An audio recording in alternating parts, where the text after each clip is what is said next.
3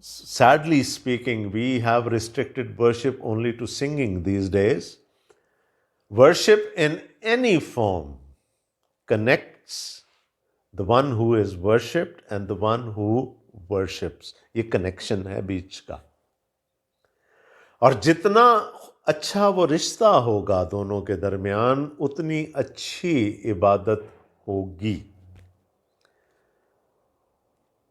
افسوس کے ساتھ کہنا پڑتا ہے کہ آج ہم نے ورشپ کے معنی صرف گانا بجانا میوزک لے لیا ہے. نہیں، عبادت یا ورشپ جو ہے وہ اس کی کئی جہتیں ہیں، کئی صورتیں ہیں، جن میں سے 3 کا ذکر یہاں پر خداوند نے کیا. میں ایک دفعہ پھر کہہ دوں، یہاں پر کمیونل عبادتوں کا ذکر نہیں ہو رہا، کیونکہ جب آپ کمیونل عبادت کرتے ہیں، سب کے ساتھ مل کر عبادت کرتے ہیں، تو سب دیکھ رہے ہوتے ہیں کہ آپ دعا کر رہے ہیں، آپ گا رہے ہیں، سب دیکھ رہے ہوتے ہیں کہ آپ کا ہاتھ چندے کی تھیلی میں گیا ہے. جب ایک اجتماعی روزے کی درخواست دی جاتی ہے تو پھر سب روزے سے ہوتے ہیں اور سب کو پتہ ہوتا ہے کہ وہ لوگوں نے روزہ رکھا ہے. ہم بات کر رہے ہیں انڈیویجول عبادت کی، وہ جو ایک شخصی رشتہ ہے ہمارا اور ہمارے معبود کا، the personal relationship between us and our God. تو اس کی بات ہو رہی ہے یہاں پر. ہم بات کر چکے ہیں دینے کی اور ہم بات کر چکے ہیں دعا کی. اور ہم نے کہا تھا کہ you have the liberty of choosing your own audience. آپ کس کو دکھانا چاہتے ہیں کہ میں عبادت کر رہا ہوں؟ یسوع نے کہا کہ کیا خود ستائشی کے لیے، اپنی تعریف خود کرنے کے لیے ہم عبادت کرتے ہیں؟ تو جب تعریف کر دی، اجر پا چکے، ختم ہو گیا. یا ہم دوسروں کو دکھانے کے لیے عبادت کرتے ہیں، تو پھر اگر دوسروں نے بھی مان لیا کہ ہم بہت راست باز ہیں اس لیے کہ ہم بہت عبادت کرتے ہیں، تو پھر بھی ہمارا اجر ختم ہو گیا. اور تیسرے ہے کہ پوشیدگی میں ہم اپنے خدا کے سامنے جھک کر عبادت کریں، کسی تیسرے کو پتہ نہ چلے، اور یوں وہ خدا جو ہمیں پوشیدگی میں دیکھتا ہے پھر اس کا اجر ہمیں دے گا. لیکن مسیح نے یہ سکھایا کہ وہ اجر چھپا کر نہیں دے گا، چاہے وہ عبادت پوشیدگی میں کی گئی ہو، اجر ہمیں اوپنلی ملے گا. اور اب ان 3 عبادات میں سے ہم تیسری عبادت کی طرف چلتے ہیں، تیسرے اسپریچول ڈسپلن کی طرف چلتے ہیں، جس کو ہم روزہ کہتے ہیں، فاسٹنگ. اور ابھی چند مہینوں کے بعد لینٹ کا سیزن آ جائے گا اور سب طرف سے سوال اٹھنے شروع ہو جائیں گے. روزہ کیا ہے؟ روزہ کیوں رکھیں؟ روزہ کیسے رکھا جاتا ہے؟ 12 گھنٹے رکھنا ہے، 24 گھنٹے رکھنا ہے؟ اور ہم اس کنفیوژن میں پھر سے پڑ جائیں گے. اور ہر سال تعلیم دینے کے بعد بھی پھر ہم پھر کر انہی چیزوں کی طرف واپس آ جاتے ہیں. پہلی صدی عیسوی کے یہودیوں میں دکھاوا آ گیا تھا، نمائش آ گئی تھی. ان کی عبادات جو تھیں وہ لوگوں کو دکھانے کے لیے کی جاتی تھیں. وہ خیرات کرنے نکلتے تھے، اپنے آگے نرسنگا بجواتے تھے. وہ جب دعا کرتے تھے تو بازاروں اور چوکوں میں کھڑے ہو کر اپنے ہاتھ اٹھا کر دعا کیا کرتے تھے تاکہ لوگ ان کو دیکھیں اور راست باز جانیں. یسوع نے ان کو ریاکار کہا، ہپوکرٹس. اور اب روزے کے بارے میں بھی جو تعلیم ہے وہ بھی ویسی ہی. اب روزہ جو ہے وہ ہمیں پرانے عہد نامہ میں نظر آتا ہے. خدا کی طرف سے صرف ایک روزہ سال میں مقرر تھا اور وہ تھا یوم کفارہ پر، یوم Kapoor, the day of atonement. اس دن وہ روزہ رکھا جاتا تھا، 24 گھنٹے کا روزہ ہوتا تھا. لوگ سر میں راکھ ڈالتے تھے، اپنے اوپر خاک ڈالتے تھے، اپنے کپڑے پھاڑتے تھے، ٹاٹ اوڑھتے تھے اور ندامت سے، شرم سے روتے تھے، ماتم کرتے تھے، اپنے گناہوں پر پشیمانی کا اظہار کرتے تھے. ہوتے ہوتے یہودیوں کے کیلنڈر میں روزے بڑھتے چلے گئے. کچھ خاص واقعات کے موقع پر روزے رکھے گئے، پھر ان کی یادگاری منائی جانے لگی. یسوع کے زمانے میں آتے آتے سال میں بہت سارے روزے رکھے جاتے تھے، اور فقیہ اور فریسی خاص طور پر ہفتے میں 2 دن، اور یہ وہ دن تھے جن میں کہ یروشلم کے باہر منڈی لگا کرتی تھی، اور وہ ایک خاص رنگ کا لباس پہنتے تھے، اور وہ اپنا منہ بگاڑتے تھے، سر میں تیل نہیں ڈالتے تھے، اور وہ جا کر لوگوں میں گھومتے پھرتے تھے تاکہ لوگ دیکھیں کہ آج یہ روزے سے ہیں، اور یہ کتنے صوم و صلات کے پابند ہیں، یہ کتنے راست باز ہیں۔ پھر اس میں دکھاوا، ریاکاری شامل تھی۔ آج بھی جب یہودی روزہ رکھتا ہے تو وہ اپنے دانت بھی نہیں برش کرتا، اس قدر اسٹرکٹلی وہ روزہ رکھتے ہیں، اور وہ اثر ہمیں اپنے ارد گرد بھی نظر آتا ہے۔ تو روزے کو یعنی ایک قسم کی آپ سمجھ لیں کہ ریگولیشنز کا ڈھیر بنا دیا گیا۔ وہ جو انسان کا خدا کے ساتھ رشتہ ہونا تھا یا انسان کی اپنی اسپرچول گروتھ ہونی تھی، اس کو بوجھ بنا دیا گیا۔ اب یہ دیکھیں، دو چیزوں کا آپس میں چولی دامن کا ساتھ ہے۔ جب ہم روزہ کہتے ہیں تو روزہ دعا کے بغیر کچھ نہیں، اور دعا ایک ایماندار کے لیے بہت ضروری ہے۔ روزہ، جب بھی ہم روزے کا تصور ہمارے ذہن میں آتا ہے تو دعا کہ ہم پھر باقی چیزوں سے، فکروں سے آزاد ہو کر، کھانے پینے کی فکر سے آزاد ہو کر ہم دعا میں، کلام پر میڈیٹیٹ کرنے میں وقت گزاریں۔ کچھ لوگ یہ سمجھتے ہیں کہ اگر ہم روزہ رکھ کر دعا کریں گے تو چانسز بڑھ جاتے ہیں دعا کے قبول ہونے کے۔ اگر اس نیت سے روزہ رکھا جا رہا ہے اور اس نیت سے دعا کی جا رہی ہے تو پھر سوچ لیجئے گا کہ یہ پھر خدا کے حضور قابل قبول نہیں ہے۔ We cannot twist the arm of God through our fasting۔ زور آ جاتا ہے دعا میں۔ Yes, it's good to fast. It's good to fast and pray. لیکن کسی طرح سے خدا کی ذات پر احسان کرنا کہ دیکھ لیں ہم تیرے لیے روزہ رکھ رہے ہیں، تیرے لیے دعا کر رہے ہیں، تو اب تو ہماری دعا قبول کر لے، یہ ایٹیچیوڈ ٹھیک نہیں ہے۔ So enough about fasting. Let's see what Jesus tells us about it۔ اور جب تم روزہ رکھو، آزاد نہیں کیا خداوند یسوع مسیح نے روزہ رکھنے سے، جب تم روزہ رکھو تو ریاکاروں کی طرح اپنی صورت اداس نہ بناؤ، کیونکہ وہ اپنا منہ بگاڑتے ہیں تاکہ لوگ ان کو روزہ دار جانیں۔ میں تم سے سچ کہتا ہوں کہ وہ اپنا اجر پا چکے۔ دکھاوا ہے، اپنی آڈینس انہوں نے چن لی ہے، دوسرے ان کو راست باز جانے اس لیے وہ روزہ رکھتے ہیں، روزہ دار جانے اس لیے روزہ رکھا جاتا ہے۔ تو جب اپنی آڈینس خود ہی چن لی تو ٹھیک ہے، پھر آپ اسی آڈینس کے لیے کھیلیں اور وہی آپ کے لیے تالیاں بجائیں گے اور آپ اپنا اجر پا چکے۔ بلکہ جب تو روزہ رکھے تو اپنے سر میں تیل ڈال اور منہ دھو، تاکہ آدمی نہیں بلکہ تیرا باپ جو پوشیدگی میں ہے تجھے روزہ دار جانے۔ اشتہار نہ دو کہ میں آج روزے سے ہوں۔ Go through the routine of your life as in other days۔ اس صورت میں تیرا باپ جو پوشیدگی میں دیکھتا ہے تجھے بتلا دے گا۔ اس کا اجر پھر خدا کی طرف سے ہے۔ میں پھر کہہ رہا ہوں، وہ اجر دے نہ دے یہ اس کا فیصلہ ہے۔ ہم نے اپنی عبادت کرنی ہے، اور اس لیے کرنی ہے کہ جس خدا کی ہم عبادت کر رہے ہیں، جس معبود کی ہم عبادت کرنے ہیں، وہ عبادت کے لائق ہے۔ وہ لائق ہے اس بات کے کہ اس کے سامنے جھکا جائے، اس کی عبادت کی جائے۔ ہم اس کی عبادت اس لیے نہیں کر رہے کہ we need to derive some advantage out of him۔ اسے کوئی فائدہ نہیں حاصل کرنے جا رہے ہم۔ عبادت کرنی ہے، وہ اجر دے گا،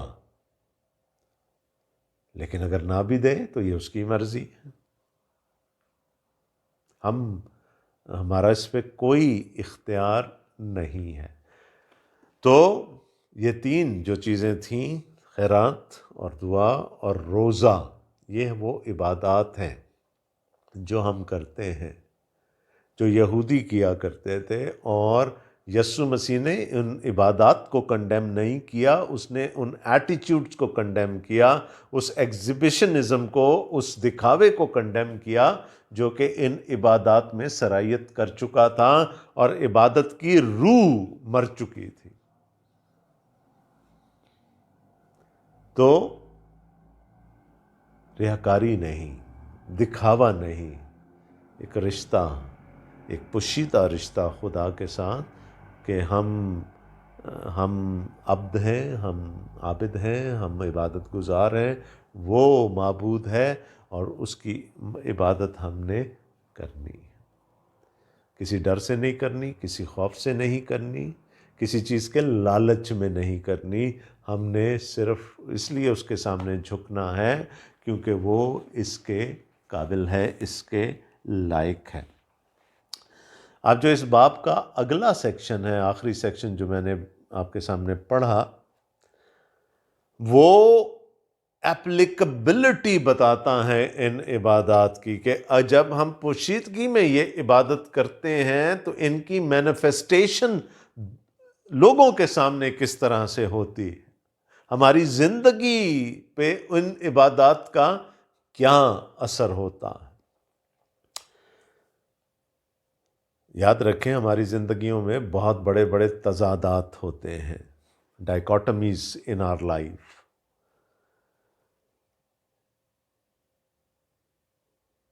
ہم سنڈے کو ڈفرنٹ قسم کے مسیحی ہوتے ہیں اور باقی 6 دنوں میں ڈفرنٹ۔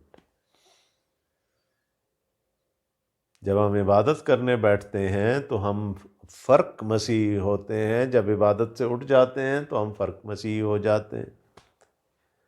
ڈائیکاٹمی ہے، جیسے ان کی زندگیوں میں یہ تضاد تھا کہ وہ دکھاوے کے لیے کرتے تھے، وہ یونیفارم پہن کر عبادت کیا کرتے تھے، وہ چوکوں میں اور سڑکوں میں کھڑے ہو کر اور اپنے سامنے نرسنگیں بجوا کر عبادت کیا کرتے تھے تاکہ لوگ ان کو دیکھ لیں۔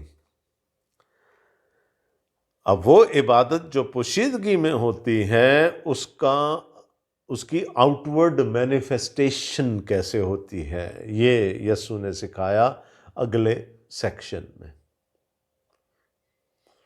موسیٰ 40 دن پہاڑ پر تھا خدا کی حضوری میں، کسی کو نظر نہیں آیا اندر کیا ہو رہا ہے، لیکن جب وہ باہر نکلا تو اس کا چہرہ دمک رہا تھا۔ That was the outward manifestation of what had happened inside that cloud.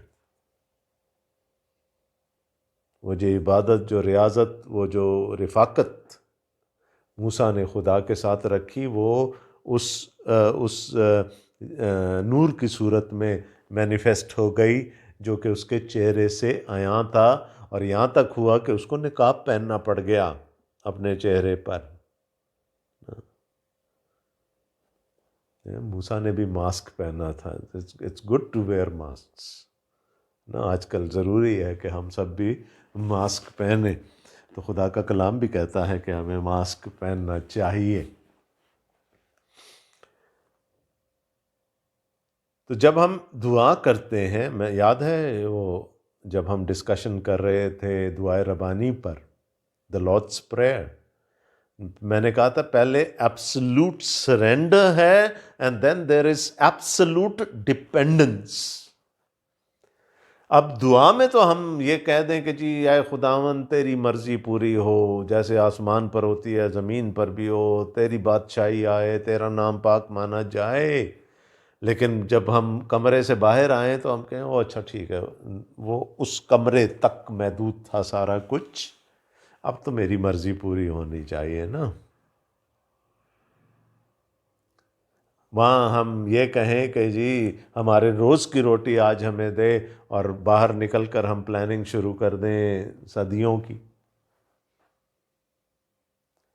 تو جب تک دیکھیں عبادت اسی وقت آپ کی کمپلیٹ ہوگی جب کہ آپ کے وہ عبادت آپ کے ایٹیچیوڈس کو بدلے، آپ کے رویوں کو بدلے، جب کہ آپ وہ عبادت جو ہے آپ کے بیہیویئر پر اثر انداز ہو۔ چرچ کے اندر لوگ اتنی سنجیدہ شکل بنا کر جاتے ہیں عشاء ربانی لینے، اور وہی لوگ جو اتنی سنجیدگی میں عشاء ربانی لے کر آتے ہیں، جب چرچ سے باہر نکلتے ہیں تو ایک دوسرے کو ٹھٹھوں میں اڑا رہے ہوتے ہیں، دست و گریباں ہو رہے ہوتے ہیں ایک دوسرے کے ساتھ۔ تو اس کا مطلب ہے وہ اندر جو کچھ ہو رہا تھا یا تو وہ غلط تھا، یا جو باہر ہو رہا ہے وہ غلط ہے۔ ان دونوں میں آپس میں کوئی لنک نہیں ہے، کوئی تعلق نہیں ہے۔ وہ ہماری زندگی کا ایک کمپارٹمنٹ ہے اور یہ ہماری زندگی کا دوسرا کمپارٹمنٹ ہے۔ ایک کو ہم نے خدا کے حوالے کر دیا، دوسرا ابھی بھی ہمارے اختیار میں ہے۔ God does not want compartmentalized Christians۔ اگر خدا میرا خدا ہے تو پھر وہ میری زندگی کے ہر کمپارٹمنٹ کا خدا ہے۔ وہ صرف میرے اتوار کا خدا نہیں ہے، وہ میرے پورے ہفتے کا خدا ہے۔ تو ہم جاتے ہیں عبادت کرنے، لیکن we only go through the motions۔ ہم گھروں میں بھی عبادت کرتے ہیں، ہم تنہائی میں بھی عبادت کرتے ہیں، دعا کرتے ہیں، روزے رکھتے ہیں، سب کچھ کرتے ہیں، خیرات بھی کرتے ہیں، لیکن وہ ہماری زندگی کا ایک کمپارٹمنٹ ہے، وہ ہمارے ایٹیچیوڈس پر اثر انداز نہیں ہوتا۔ تو یہ کمپارٹمنٹلائزڈ جو زندگی ہے یہ خدا کو پسند نہیں ہے۔ خدا ہماری پوری زندگی کا خدا ہونا چاہتا ہے۔ بڑی خوبصورت آیت ہے اس سیکشن میں جہاں پر یہ ختم ہو رہا ہے، یہ سیکشن چھٹا باب جہاں پر ختم ہو رہا ہے، اس کی سیکنڈ لاسٹ ورس 33rd ورس جو ہے، بلکہ تم پہلے اس کی بادشاہی اور اس کی راست بازی کی تلاش کرو تو یہ سب چیزیں بھی تم کو مل جائیں گی۔ ہم دوسرے رخ سے جانا چاہتے ہیں نا، ہم کہتے ہیں پہلے ادھر والی چیزیں تو ہمیں مل جائیں، پھر دیکھی جائے گی، بادشاہی کی تلاش بھی کر لیں گے، جوانی تو انجوائے کر لینے دیں، یہ کام بڑھاپے کے ہیں کہ جہاں پر بادشاہی کی اور راست بازی کی فکر ہوگی۔ تم پہلے ہے نا پرسپیکٹو، کنگڈم پرسپیکٹو، پہلے اس کی بادشاہی ہے نا اور اس کی راست بازی۔ So if we have the kingdom perspective، اگر ہمارا نقطہ نظر بادشاہی کا ہے، لیکن میں پہلے بھی اس بات پر کئی دفعہ غور کر آپ کی توجہ دلا چکا ہوں کہ we have to have an eternal perspective، ایک ابدی نقطہ نظر سے ہمیں چیزوں کو دیکھنا چاہیے۔ وہ چیزیں جو شاید یہاں پر ہمیں بہت اپنے لیے ضروری لگتی ہیں، بڑی لگتی ہیں، ان کا ابد میں کوئی حصہ نہیں ہوگا۔ So if we have the kingdom perspective، تو پھر ہماری آج کی زندگی بھی پھر صرف وہ چند لمحے جو ہم دعا میں یا روزے میں گزارتے ہیں، صرف وہ عبادت نہیں ہوں گے، بلکہ ہماری پوری زندگی عبادت ہو جائے گی۔ So when we talk of dependence، we have to depend۔ ہم یہ تو کہتے رہے کہ جی میرا توکل خدا پر ہے، میرا توکل خدا پر ہے، اور جب ذرا سی کوئی پریشانی آئے، ذرا سی تکلیف آئے، ذرا سی بھوک آئے تو ہم پھر خود اپنے لیے پریشان ہونا شروع ہو جائیں۔ کیا لکھا ہے چھٹے باب کی 19ویں آیت میں؟ اپنے واسطے زمین پر مال جمع نہ کرو جہاں کیڑا اور زنگ خراب کرتا ہے اور جہاں چور نقب لگاتے اور چراتے ہیں۔ A great lesson in economics۔ دیکھیں ہم ایک چیز کہتے ہیں ارتکاز زر، کہ جو زر ہے، دولت ہے، ویلتھ ہے اس دنیا کی، وہ چند لوگوں تک محدود ہے. And the majority of the world lives in poverty. ارتکاز ہو گیا ہے دولت کا چند ہاتھوں میں. یہ آپ اپنے ملک میں دیکھ لیں، پوری دنیا میں دیکھ لیں. فارچون 500 کی لسٹ اٹھا لیں اور آپ دیکھیں گے کہ جو سب سے مالدار کون ہے اور پھر اس کے بعد کون ہے اور ان کی کتنی نیٹ ورتھ کتنی ہے. ٹھیک ہے، ہم یہ ضرور کہہ سکتے ہیں کہ یہ برکت خدا کی ہے، خدا نے ان کو دیا ہے. لیکن کلام کیا کہتا ہے؟ ونس یہ جب ہو جاتا ہے، جب ارتکاز دولت ہو جاتی ہے، جب یہ ہوس جاگ اٹھتی ہے کہ ہم اپنے لیے پیسے جمع کریں، اپنے لیے مزید دولت جمع کرتے رہیں، تو کیا ہے؟ What would happen in the end? میرے پاس تو سب کچھ ہے، میں نے شاید اس کو جمع کر کے بھی رکھا ہوا ہے، لیکن کتنے لوگ ہیں جو بھوک کی وجہ سے سسک کے مر رہے ہیں. تو یہ ڈائیکاٹمی ہمیں اپنی دنیا میں نظر آتی ہے. آپ نے ان بچوں کی تصویریں دیکھی ہوں گی، افریقن بچوں کی، with those pot bellies and skinny legs and arms، جن کے پیٹ تو پھولے ہوئے ہوتے ہیں لیکن بازو اور ہاتھ آپ کو ایسے لگیں گے کہ جیسے کسی نے نچوڑ لیے. کیوں ہے؟ اس لیے کہ ان کو پوری طرح سے نیوٹریشن نہیں مل رہی. they don't eat enough. اور ہزاروں لوگوں کے کوشش کرنے کے باوجود آج بھی وہی حالات ہیں. تو یہ وہ لازر ہیں جو ہماری میز، ہمارے گھر کے دروازے پر بٹھا دیے گئے ہیں کہ ہم تو افراط ہے ہمارے پاس سب چیزوں کی، اور ہم اور بھی چاہتے ہیں، ہم مزید بھی چاہتے ہیں. اور وہاں پر کیا ہے کہ دوسری طرف لوگ بھوک سے مر رہے ہیں. اور کیا ہے، خداوند یسوع مسیح کیا کہہ رہے ہیں کہ یہاں کیا ہوتا ہے؟ جب یہاں پر ہم مال جمع کرتے ہیں تو پھر دل میں خوف رہتا ہے. لوگ ڈالر جمع کرنے شروع کر دیتے ہیں جب تھوڑا سا ڈالر کا ریٹ اوپر جانا شروع ہوتا ہے، لیکن خوف یہی رہتا ہے کہ اگر کسی دن ایکسچینج ریٹ نیچے آ گیا تو پھر کیا ہو جائے گا. اور اسی خوف میں لوگ اپنی زندگیاں گزار دیتے ہیں، اور وہ اس جو کچھ بھی ہے ان کے پاس اس کو انجوائے بھی نہیں کر پاتے. کیا لکھا ہے یہاں پر؟ جہاں کیڑا اور زنگ خراب کرتا ہے اور جہاں چور نقب لگاتے اور چراتے ہیں. Whatever we gather is perishable. آج ہے کل نہیں ہوگا. پھر کیا ہے؟ کوئی چرا کے لے گیا تو پھر کیا ہوگا؟ اور پھر یہی اندیشے ہوتے ہیں. So again,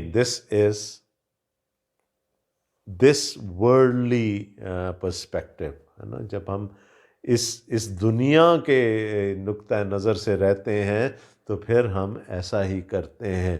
جن کا کنگڈم پرسپیکٹو ہوتا ہے وہ کس طرح سے رہتے ہیں؟ بلکہ اپنے لیے آسمان پر مال جمع کرو جہاں نہ کیڑا خراب کرتا ہے، نہ زنگ، اور نہ وہاں چور نقب لگاتے اور چراتے ہیں، کیونکہ جہاں تیرا مال ہے وہیں تیرا دل بھی لگا رہے گا.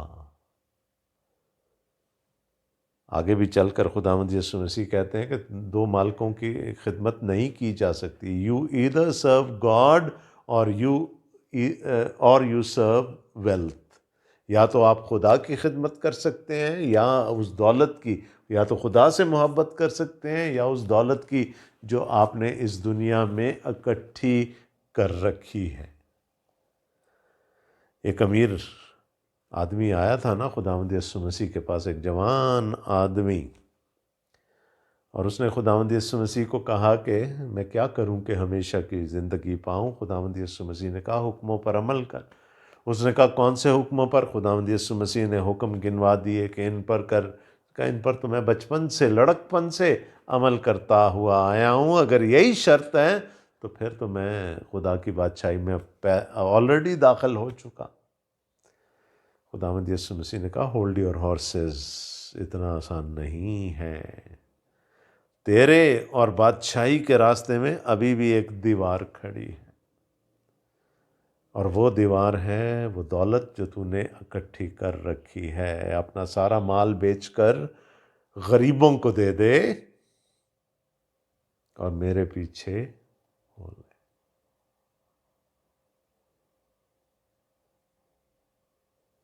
کیا ہوا؟ لکھا ہے وہ اداس ہو کر وہاں سے چلا گیا۔ کیوں اداس ہو کر چلا گیا؟ کیونکہ وہ he could not part with his wealth. So kingdom perspective نہیں تھا نا۔ اور جب ہم کنگڈم پرسپیکٹو کے ساتھ اس دنیا میں اپنی زندگی نہیں گزاریں گے تو پھر کیا ہوگا؟ ہم اس دنیا کے چال چلن کے مطابق چلیں گے، اس دنیا کے بتائے ہوئے طریقہ کار کے مطابق چلیں گے، پھر ہمیں کل کی فکر ستاتی رہے گی، کل کیا ہو جائے گا۔ کیا سکھایا خداوند یسوع مسیح نے دعائے ربانی میں؟ ہمارے روز کی روٹی آج ہمیں دے۔ ہم کیا کہتے ہیں؟ وہ یسوع مسیح نے تمثیل بھی سنائی تھی نا اس شخص کی جب وہ بمپر کراپ ہو گئی، انہوں نے کہا میں کوٹھڑیاں بنواؤں گا، میں یہ کروں گا، I will store the green and I will sell it and I will have a happy life. اور خداوند یسوع مسیح نے کہا کہ اس کو نہیں پتا تھا کہ اسی رات اس کی جان لے لی جائے گی۔ تو پلاننگ ہم سب کرتے ہیں، کسی نہ کسی لیول پر جا کر کرتے ہیں۔ ہم نہیں کرتے تو لوگ ہمارے پیچھے آ جاتے ہیں کہ وہ جی آپ نے اپنے بڑھاپے کے بارے میں سوچا، اپنی ریٹائرمنٹ کے بارے میں سوچا۔ برائی نہیں ہے سوچنے میں، لیکن پرسپیکٹو کیا ہے؟ کیا پرسپیکٹو یہ ہے کہ جی ہم اپنے لیے خود جمع کر رہے ہیں، یا پرسپیکٹو یہ ہے کہ ہم خدا پر بھروسہ کرتے ہیں کہ خدا جس نے ہمیں بنایا ہے وہ ہمیں سنبھالے گا؟ تو that is important, the kingdom perspective is important. پہلے تم اس کی بادشاہی اور راست بازی کی تلاش کرو تو باقی سب چیزیں بھی تم کو مل جائیں گی۔ Have a kingdom perspective and you will have more than that. تو جہاں تیرا مال ہے وہاں تیرا دل بھی لگا رہے گا۔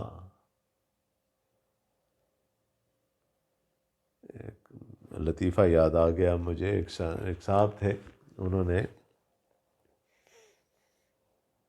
کنونس ہو کر جا کر بینک میں اپنا اکاؤنٹ کھلوا لیا، اور پیسے بھی ڈلوا دیے اس اکاؤنٹ میں۔ اب وہ شخص ہر رات کو بینک جاتا تھا اور چوکیدار کو کہہ کے آتا تھا جاگدا رہی ساڈیاں رقماں لگیاں نے۔ اس کو فکر تھی کہ میری حفاظت میں تو ہے نہیں میرا پیسہ، کہیں وہاں سے چرا نہ لیا جائے۔ تو نہ خود سوتا تھا نہ چوکیدار کو سونے دیتا تھا۔ تو پھر جب ہمارا کنگڈم پرسپیکٹو نہیں ہوگا تو پھر ہم دولت کے الٹ پھیر میں ہی پھنسے رہیں گے۔ And we will have sleepless nights, we will have worries, we will have کیا کہتے ہیں اس کو hyper acidity, we will have blood pressure, we will have anxiety اور ڈاکٹروں کے اور فارماسیوٹیکل کمپنیز کے مزے ہو جائیں گے، کیونکہ پھر ہمیں ریلیکس کرنے میں پرابلم ہوگا۔ تو خداوند یسوع مسیح نے کیا کہا؟ Have a kingdom perspective. Kingdom perspective ہوگا تو تم پھر یہاں مال نہیں جمع کرنا چاہو گے، تم کہیں اور جہاں پر تمہارا پھر دل لگا رہے گا۔ If you have kingdom perspective you will be thinking of God's kingdom, اور پھر آپ کو اس بات کا اعتبار ہوگا کہ وہاں پر آپ کی میراث قائم ہے جو کوئی آپ سے چھین نہیں سکتا۔ کیا لکھا ہے یہاں پر؟ بلکہ اپنے لیے آسمان پر مال جمع کرو، جہاں نہ کیڑا خراب کرتا ہے، نہ زنگ، اور نہ وہاں چور نقب لگاتے اور چراتے ہیں۔ Nobody can steal that inheritance from you۔ وہ آپ کی قائم ہے کیونکہ اس کے پیچھے خدا کا وعدہ قائم ہے۔ تو پہلی چیز کیا ہے کنگڈم پرسپیکٹو کے لیے؟ کہ do not store in this world, store for your self in the kingdom. اور کیسے کریں گے؟ کون سی کرنسی چلتی ہے وہاں؟ کون سے بانڈز لیں تاکہ وہاں پر ہماری انویسٹمنٹ پوری ہو جائے؟ صرف اتنی سی بات ہے، absolute surrender and absolute dependence. جب خدا پر بھروسہ کرنا سیکھ جائیں گے تو پھر خود بخود آپ کا خزانہ آسمان پر جمع ہونا شروع ہو جائے گا۔ تو یہ پہلی چیز ہے when we talk of kingdom perspective here۔ میں کافی آگے جانا چاہتا تھا لیکن مجھے لگتا ہے کہ میں پورے سیکشن کو، پورا جو کچھ ہماری آج کی تلاوت تھی اس کو پورا آج نہیں ڈسکس کر پاؤں گا، اس لیے میں اس کو یہیں چھوڑ دیتا ہوں تاکہ پھر ہم اس کو اگلے ہفتے مزید تفصیل کے ساتھ دیکھ سکیں اور اس کو پھر چھٹے باب کے آخر تک پہنچا سکیں۔ So we will break here. Just remember the kingdom perspective۔ پہلے اس کی بادشاہی اور راست بازی کی تلاش کرو تو باقی ساری چیزیں بھی تم کو مل جائیں گی۔ That's the type of dependence that God wants us to have۔ یہ وہ توکل ہے، وہ بھروسہ ہے جو خدا ہماری زندگیوں میں دیکھنا چاہتا ہے۔ لیکن پھر وہی بات کر رہا ہوں، the right worship will lead to a right attitude۔ جب ہماری عبادت اچھی ہوگی، ٹھیک ہو جائے گی، جب ہمارا اپنے خدا کے ساتھ، اپنے معبود کے ساتھ رشتہ صحیح ہو جائے گا، جب ہم اس پر اور اس کی بادشاہی پر غور کرنا شروع کر دیں گے تو پھر ہمارا اس دنیا پر اور اس دنیا کی چیزوں پر بھروسہ کم سے کم ہوتا چلا جائے گا۔ تو باقی مزید باتیں ہم اگلے ہفتے دیکھیں گے۔ تب تک کے لیے خداوند آپ سب کو بڑی برکت دے۔ آمین۔